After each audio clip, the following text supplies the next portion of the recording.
देखिए, आप लोग अगर प्लॉट खरीदना चाह रहे हैं भविष्य में या खरीदने जा रहे हैं तो कृपया करके सावधान हो जाइए और ये डॉक्यूमेंट्स ज़रूर देखें, क्योंकि हमारे पास कई लोगों के फ़ोन कॉल्स आ रहे हैं कि सर हमने ज़मीन खरीदी थी, किसी किसी ने तो अपनी ज़मीन हटा के 80-80 लाख की ज़मीन खरीदी और बेचारों का ना दाखिल खारिज हो पा रहा है, ठीक है, ना कब्जा हो पा रहा है, बेचारों की रजिस्ट्री भी रिजेक्ट हो रही है, स्टे मिल रही है।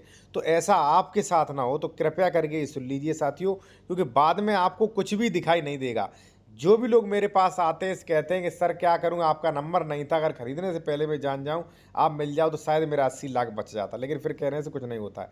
तो क्या ये लोग दिक्कत कर रहे हैं वो आप समझे, एडवोकेट आपके कुछ नहीं ध्यान देंगे, आप खुद समझ लें, ठीक है। और जो भी लोग विशेषज्ञ द्वारा कानूनी सलाह लेना चाह रहे हैं या जमीन खरीदने से पहले डॉक्यूमेंट चेक करवाना चाह रहे हैं 116 17 143 98, ठीक है, कोई केसेस तो नहीं चल रहा, तो हमारा व्हाट्सएप नंबर वीडियो के डिस्क्रिप्शन में मिल जाएगा। देखिए साथियों, यहाँ पे होता क्या है वो आप समझें। एक व्यक्ति ने जमीन खरीदी ए से, ठीक है, बी ने खरीदी जमीन ए से, ठीक है। ए के नाम दाखिल खारिज था, कब्जा था, सब कुछ था, सब कुछ सही चल रहा था। ए के और भी भाई थे, बी भी था, ठीक है, सी भी था। इसने खरीद ली भाई ए से। अब बेचारे ने जब खरीदी उसके बाद घर वालों ने कर दिया धारा 116 का वाद। यहाँ पे तो पहले ही चल रहा था, ठीक है, 116 का वाद कर दिया। अब वाद करने के बाद जब बेचारे ने दाखिल खारिज के लिए आवेदन किया तो इन्होंने आपत्ति कर दी और बेचारे का दाखिल खारिज रिजेक्ट करा दिया। अब देखिए, उसने 80 लाख दे के प्रॉपर्टी खरीदी, नहीं चेक किया था 116 117 जो भी मान लीजिए कार्रवाइयाँ थी, नहीं चेक की बेचारे ने।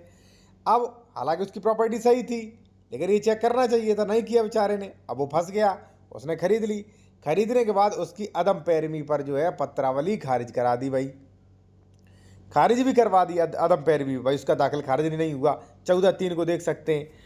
फिर इनका जो है बाद में बंटवारा भी कैंसिल हो गया, बंटवारा भी नहीं हो पाया, लेकिन इस बेचारे का अभी तक दाखिल खारिज नहीं हुआ।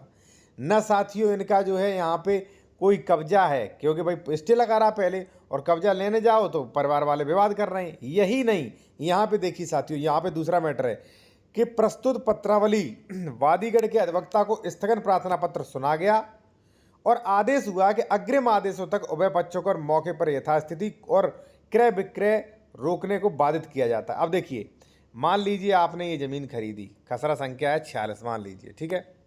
आपने देखा दाखिल खारिज है, सब कुछ सही है, ठीक है, इतना ही देख लिया, लेकिन आपने 116 117 और नियम 109 को नहीं समझा, इसकी स्थितियों को नहीं समझा और आपने ज़मीन खरीद ली यहाँ पे, ठीक है। अब हुआ क्या साथियों कि आपने इतनी ही तो ज़मीन खरीदी है अभी, ठीक है, लेकिन कुछ लोग जो है इसके और भी सह खातेदारक हैं। ए यहाँ पे सह खातेदारक है, बी यहाँ पे, सी यहाँ पे। अब 116 117 तो हुआ नहीं, ठीक है। अब आपने खरीद लिया, खरीदने के बाद जैसे ही पता लगा इन लोगों ने कर दिया 116 का स्टे ले आए।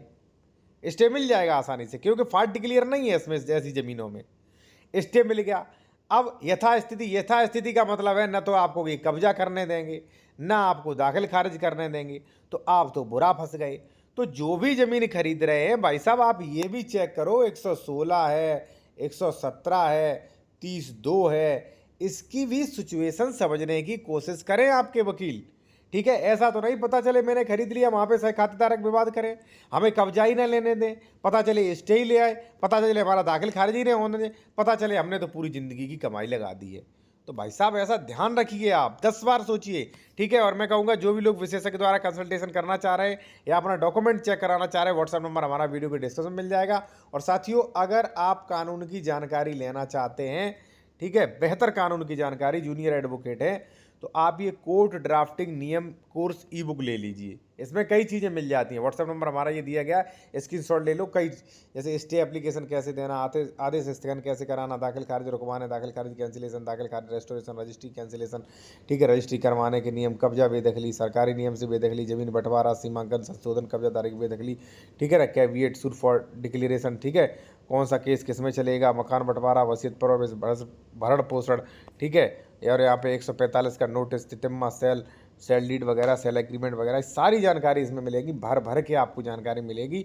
आप बहुत ही विशेषज्ञ बन जाएंगे ज़मीन के मामले में। अगर ये लेना है तो स्क्रीनशॉट ले लीजिएगा, ठीक है। और बाकी मैं कहूँगा कि भाई साहब, अगर ज़मीन खरीदना है तो ज़मीन 10 बार चेक करें, आप अच्छे अच्छे वकीलों से चेक करवाएं, सारी सिचुएशन को समझें, ठीक है ना। 10 सिचुएशन को समझें कि भाई पता चले ज़मीन तो सही, दाखिल खारिज तो सही, पता चले 116 117 कार्रवाई नहीं हुई है, फाल्ट डिक्लेयर नहीं हुआ, पता चला ये लोग हमें लगा दे कहीं। तो ये चीज़ ध्यान दें भाई साहब, नहीं ध्यान दोगे आप बहुत पछताओगे। लोग आप बहुत परेशान हो गए, मेरे पास फ़ोन कॉल करते हैं कि सर अब क्या करें, मैंने तो ज़मीन खरीदा था, अब तो स्टे ही लग गया, बताइए साहब क्या करूँ, मैं तो मरा जा रहा हूँ। तो भाई होगी ये दिक्कत, ठीक है ना।